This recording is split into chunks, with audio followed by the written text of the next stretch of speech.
Здравейте от площад Александър Невски, където се очаква 5000 от най-запалените мотористи да открият мотосезон 2017 година.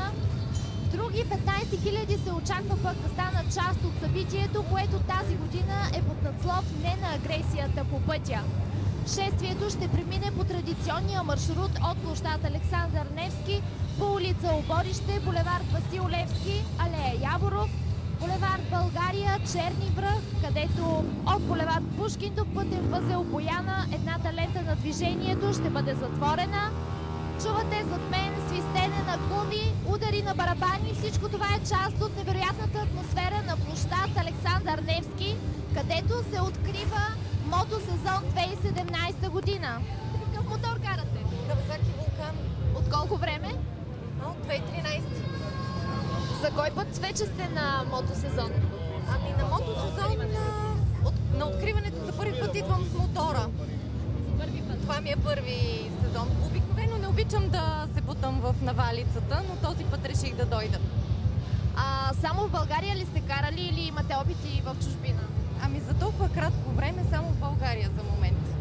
Къде, по кои пътища в България се кара най-добре?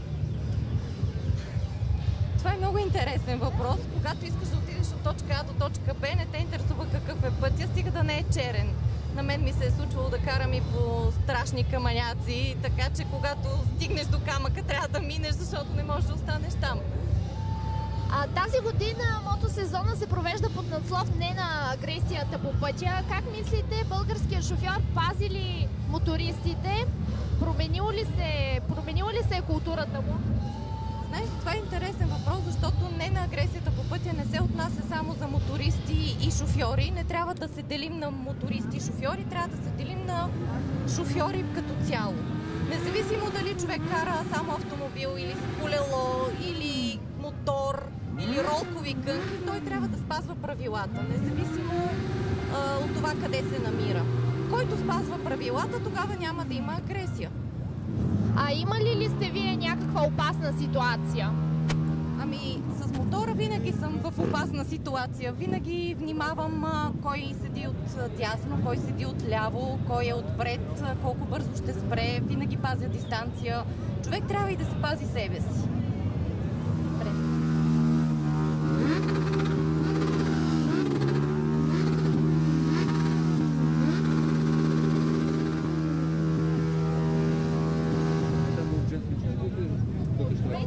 Той ли ще открива мотосезона? Не е ли малък? Разбира се, първо откриване му на него. На баща му? 10-15, зависи как се брои. Какво очаквате от този мотосезон? Искам само да няма жертви от нашите брати, нищо повече. Да сме здрави. Новия сезон? Очаквам безаварийно каране с много приятели, много забавления и пожелавам на всички безаварийно каране. А мотористите се надявам, че също ще се съобразяват, особено в градското движение, и с скоростта, и с шума, защото хората искат да ви виждат и да се радват на това, което правите.